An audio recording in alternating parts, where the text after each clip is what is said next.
is Morgan Treadwell from Texas A&M, and she's going to talk about, I think, kind of a timely topic for all of us working in the patch burn grazing, but also during a time we're not getting the rainfall we might want. So Morgan, it is all you. Cool. Thank you, Lori.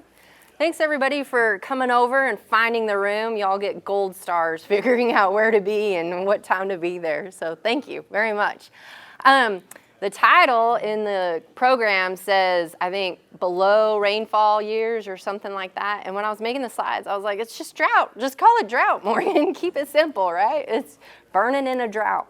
And what I am going to share with you today is nothing new. You as fire practitioners, you as fire people, you get this, you have your own definitions of it. But what I am starting to notice in my own little fire world in Texas is that we've been patch burn grazing for a long time. We just have never really called it that. And so when I hear Sam talk or John talk or Laura talk or Alex talk or Cole talk, and they're talking about all their patch burn grazing work, it really resonates with me because we do patch burn grazing, particularly patch burning, but we do it on a totally different scale that's dictated by, number one, soils. We have a tendency to grow a lot of rocks down in that country. And number two, fuel continuity. You look at Texas, and my goodness, we could go as little as rainfall in 4 inches annually in far west Texas, Trans-Pecos area, all the way to, 36 inches or more the further east you get. And then somewhere in between there is central Texas, and who knows what hand they're going to be dealt when they're dealt with it. So a lot of seasonal variability, a lot of year-to-year variability, and honestly, we don't even know what to expect anymore these days. It's my husband and I, we ranch just south of Angelo, and I told him in December things were going to look bleak in 2022. Did he listen to me? No. He just kept doing his thing, and we kept burning, and I said, really? We really start cutting back and really embracing our drought plan, and we didn't really get into full drought mode until the summer. And it wasn't as big of a wreck as I thought it would be. And so that's kind of a little bit of what I want to share with you today, that the stuff that we call patch burning almost saved our bacon, but we didn't really know it was patch burning, and we didn't even really know what we were doing. We just knew we needed to get ahead of the brush, and we knew the only way that we wanted to do that on our country is with fire. Herbicide's not cutting it. Mechanical's not cutting it. We need to start thinking about some ways where we can do a better job at managing resprouting brush. So there's been a lot of talk here about eastern red cedar. Y'all have it made, all right? Eastern red cedar is the equivalent of our ash juniper. We love that stuff. Give me blueberry juniper any day of the week. Give me eastern red cedar any day of the week. You start giving me this stuff, and you're gonna have to start, cashing some bigger checks and getting those oats every day, because that's where it really separates the stewards from the not so stewards. So our brush is resprouting brush, meaning you top kill it, it's going to come back with a vengeance. It will not only haunt you, but it will haunt your next generation, your kids and their kids, probably when they're managing the ranch. Redberry juniper is only probably one of the major resprouting species that we deal over in West Texas or even Central Texas. The other one is mesquite. And right now we are just in the absolute center of realizing that mowing's not working, grubbing's not working, blading's not working, and even herbicide's really not working. And we're changing the physiology, the morphology of these trees. No longer are they easy to manage, easy to suppress, but they are coming back with 10 stems, 10 to 20 stems per tree, and instead of a single stemmed tree or single branching tree, we now are dealing with 20 to 30 stems easily on something that's been routinely top killed. So what can we do to get ahead of this problem? More importantly, what can we do to get back to the balance in our pastures? What can we give the native perennial grasses a competitive edge to where they can at least hold their own, protect that core of what this brush is trying to invade on? So I'm going to share a case study with you. And again, we don't call it patch burning in West Texas. We're starting to because of Sam's influence and John's influence is just, it's crossing the Red River way too often to ignore it. But we just burn it. And most oftentimes we'll get a very messy, very mosaic burn, very patchy burn. We think that is a W. We like that. We think that's a solid step forward. But in every regard, in every definition, it is by far a patch burn dynamic that we're managing for in these semi-arid rangeland landscapes that have shallow soils and a lot of rock. So 2021 to 2022, just growing season, we're sitting at about 3.5 inches of rainfall. Since I've been up here, it's been raining down there. So I might just stay in Nebraska for a little bit while longer. My husband does not even want me to come home because he thinks I'm pushing the rain away, but whatever. I'm going to share with you some research that was done in a drought to mimic drought conditions. And the point of me sharing this research is the data is out there. The science is out there. Landowners, PBAs, we've been following that, but we're not as intimately or closely tied to it as we should be. If we were listening to all of this Joint Fire Science Program research that's being done, if we were connected to the data a little bit better, we would have known that patch burning is probably going to save us in these really hard times, challenging times where we are below rainfall years. So there's really cool research showing mesquite resprouting capacity in semi-arid rangelands down in Sonora, as well as native grasses, particularly one cool season grass, Texas winter grass, and one warm season grass, common curly mesquite. Soil nutrient pulses from that different fire intensity work done during a drought, and also some really cool work that's starting to look at the microbial plant community and what is going below ground and how it's shaping what we are seeing above ground.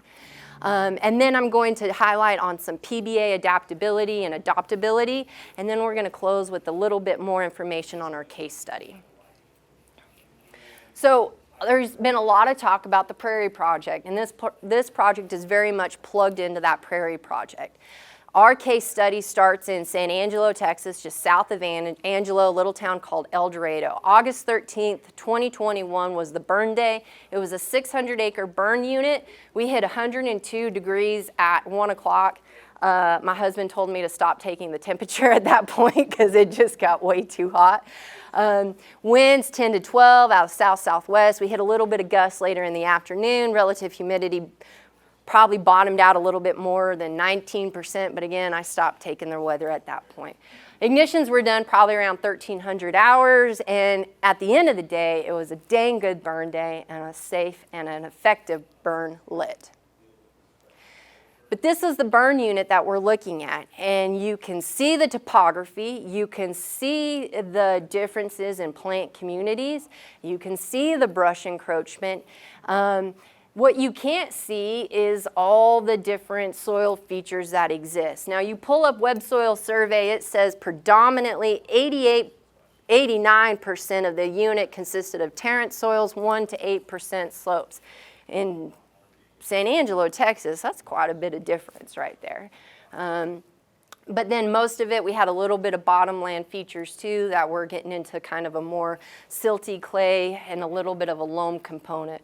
But most oftentimes in this burn unit, you would hit rock, you'd hit those low Stony Hill ecological sites, and just kind of a tough pasture to be in and a tough pasture to burn in. What we saw on those deeper soils looked like this. A lot of Texas wintergrass, a lot of prickly pear, and a lot of redberry juniper. Occasionally we would find a mesquite tree. Looking at this picture, I want you to ask yourself, how do you think that burned given our burn day on August 13th and the conditions that we had? Actually really pretty good, believe it or not. I know all you tall grass prairie guys are looking like that going, is that all the grass she's got? That's a lot of grass for San Angelo, believe it or not. Okay. But again, there are some interspaces in there, some bare ground spaces between those bunch grasses. But this mostly consisted of short grasses, common curly mesquite, buffalo grass, but grass that was pretty dry leading up to this. So our fuel moisture was pretty low, soil moisture was pretty low, and we were banking on that to help carry the fire because we were variable in our fuel continuity. All right, you go a little bit further north in this burn unit and you get into the rock, and it's enough rock that'll take a shoe off a horse if you're not pretty careful about it. In fact, it's either rocks or it's red-berried juniper is often what this pasture feels like. You look at this site, how do you think that same fire that was also in the bottomlands came up to this picture, came up to this site? How do you think that burned? It was patchy, right? It chased the fuel, it went with the wind. It was a pretty moderate behavior. Sometimes it'd get up into the canopies, but the fuel was relatively short that it stayed down into the understory. Again, just a real patchy mosaic burn where we weren't trying to change the world with this fire. We just wanted to slowly start introducing fire into the picture. We knew the first fire was going to be a wreck, second fire might be easier, and it would get easier with consecutive fires after that. All right, you get even into more rock, and again, what we're trying to do here is just slowly build fire back into the picture. We know with more fire comes the grasses, and we're really starting to shift that competition from the brush, from the trees, back to our grasses. Okay? Taking a closer look at the burn unit, you can kind of see where all of those sites would be at, right? So here's our bottoms, here's our more rocky, low Stony Hill areas. When you look at it, you know you're not going to get a fence line to fence line burn. That's okay. We're okay with that. That's part of our goals and our objectives. We want the patchiness, and we knew we needed the patchiness in our initial fires and slowly starting to reclaim this pasture back. What we didn't know we were going to get into, well, I knew about it, but my husband didn't. He claims he didn't, even though I told him, is the drought that we were looking up against and faced with. Okay, so we burned this August of 2021.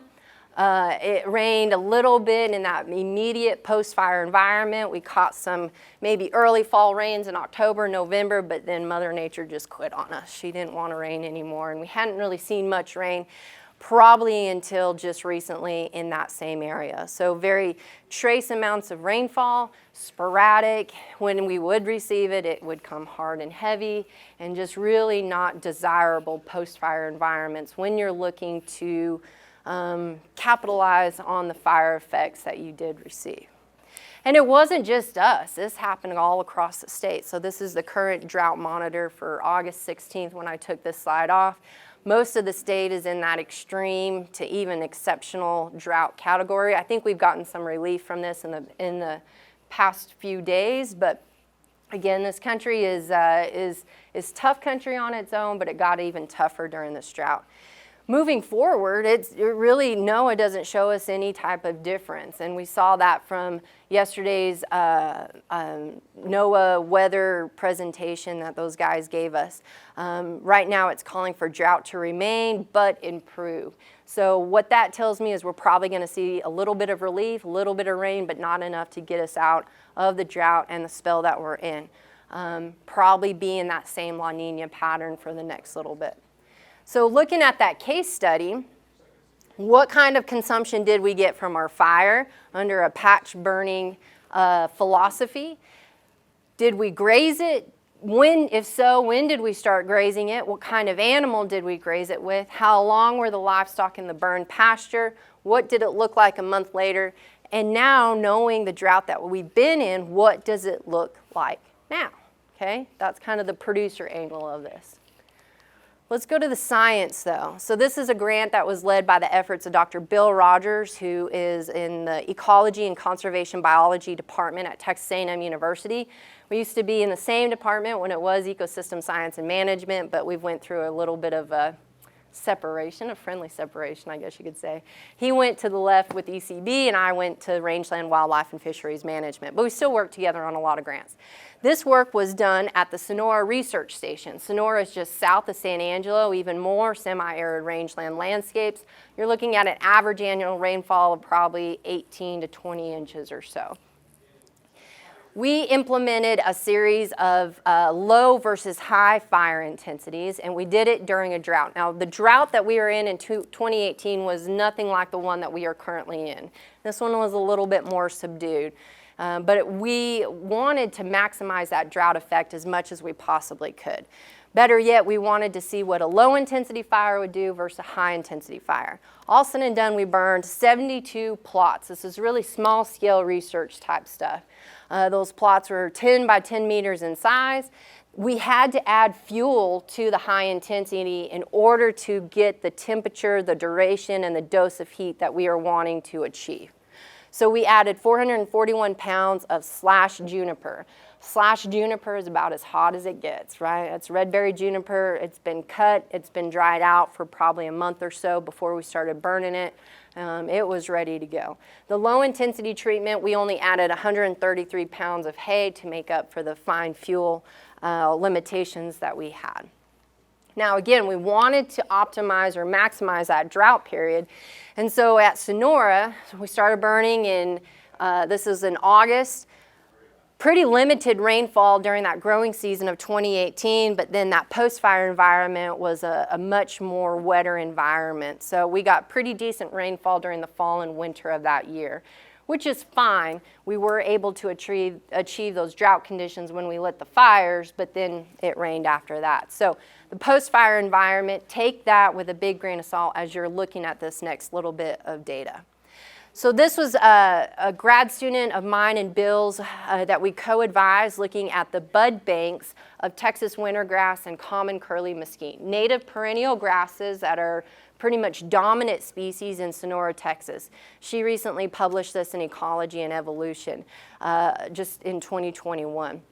But this is her digging around on the recently burned plots. So this is our slash pile. This is our high intensity treatment that we were aiming for. And then Quinn would go in there immediately after, as soon as it would cool down. Some of those plots took a while.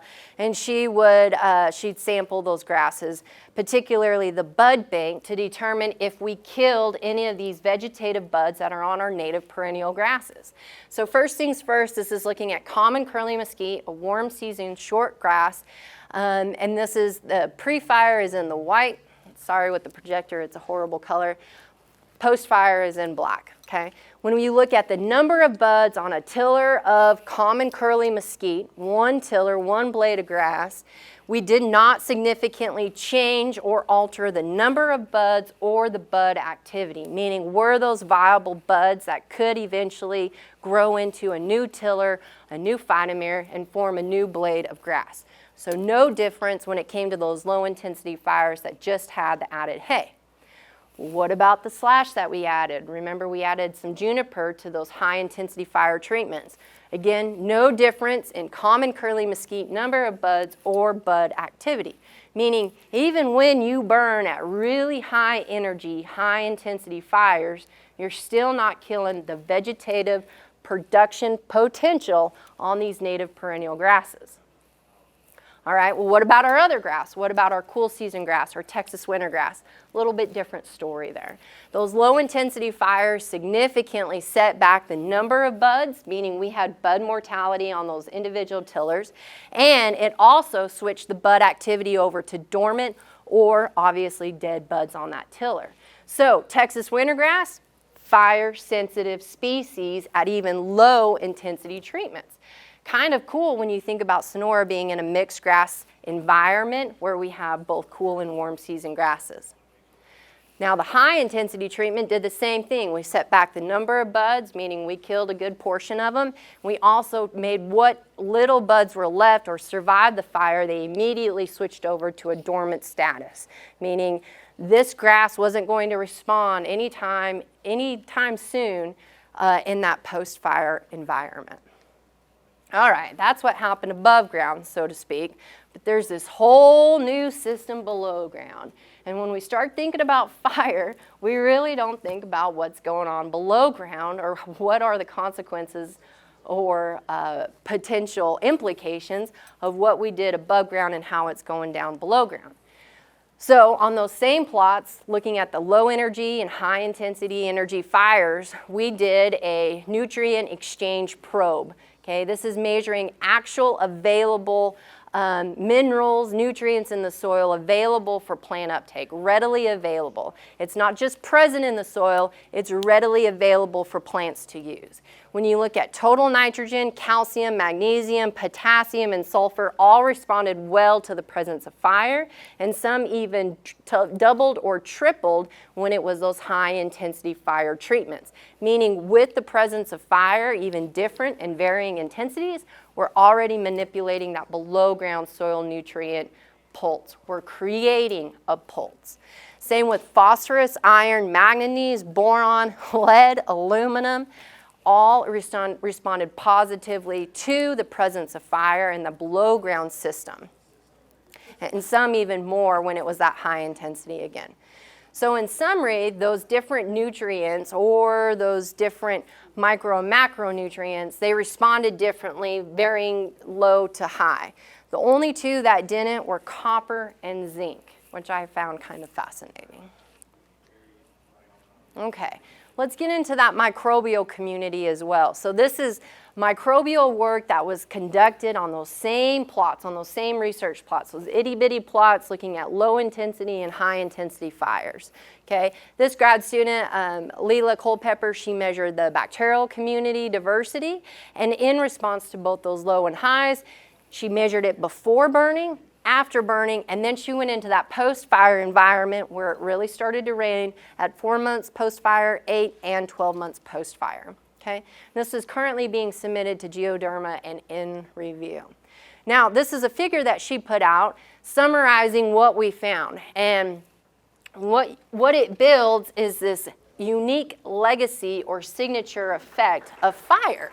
So we have low-intensity fire treatments, high-intensity fire treatments. We burned it, and in that post-burn environment, we saw increased relative abundances of that microbial community over time. We saw beta diversity decrease with that low-intensity fire treatment relative to the unburned plots. And we saw the alpha diversity increase over time, but then it decreased with that low-intensity fire treatments in direct comparison to the non-burned treatments. Okay? So alpha diversity was not affected by high-energy fire, but decreased with the low-intensity fire, meaning the hotter you burn it, the more diverse those microbial communities become. Alpha diversity also increased over time and was greater at 12 months post-burn than it was prior to burning for all treatments, including those unburned control plots. Okay? Immediately post-burn and even 12 months later, that beta diversity signature differed between the high-energy fires and other treatments. And also the overall analysis of composition of microbes showed that time since burn was more influential on the relative frequency of select microbes than fire treatment combined. So we're changing things, right? The different types of fire that we are able to implement below or above ground dictates what is happening below ground significantly. All right, Lori, I'm wrapping up here. So what's a PBA to do? That's the research that we know happened in a drought, right? The bud bank community response was in a drought. The microbial community response was in a drought. The soil nutrient pulse that we measured was all in a drought. The data says keep burning even though you're in a drought. What's a PBA to do? Keep burning. Adapt to what those local environmental conditions are. Flex the right to burn. In Texas, we have a right to burn statutory act and natural resources code. Don't let the burn bans influence you. Don't let your neighbors influence you. You have to flex that right, that privilege, if you want to be able to keep it. Seek exemptions from county officials. If they're holding you back, go get your license. Okay? In Texas, if we go get our license, we have the right to circumvent and overturn any county burn ban. Shrink the burn unit. Adopt a patch. If 1,000 acres is too much to burn, go burn a quarter of it. Or go burn a triangle that's all secluded by roads. We can spot burn. The biggest thing is putting it off. The second you put off a burn, that's a burn that never got done. It's one that you are already behind on in your brush management. Don't put it off. Make it happen. Just take maybe a little bit smaller bite than what you normally would. So patch burn grazing, again, we don't really think of it as patch burning in Texas, but we've got to. So this is a picture of that August 13th, 2021 burn. It burned in places, it was patchy, it was mosaic, it was messy. When the fuel ran out, the fire went out. And we are okay with that because we know where that fire went, more grass is on its way to come. Now, patch burn grazing, this is on that same fire, same day.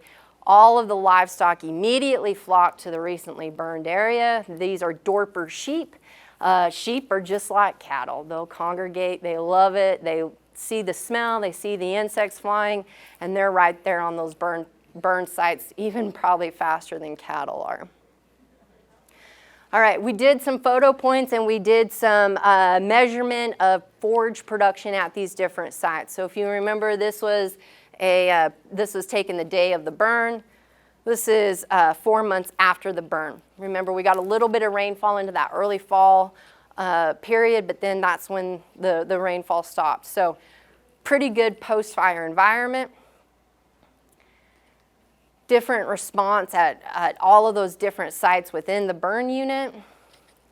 Not much scorch on those trees, but maybe a little bit in the background where you can see where it got kind of up into the understory a little bit.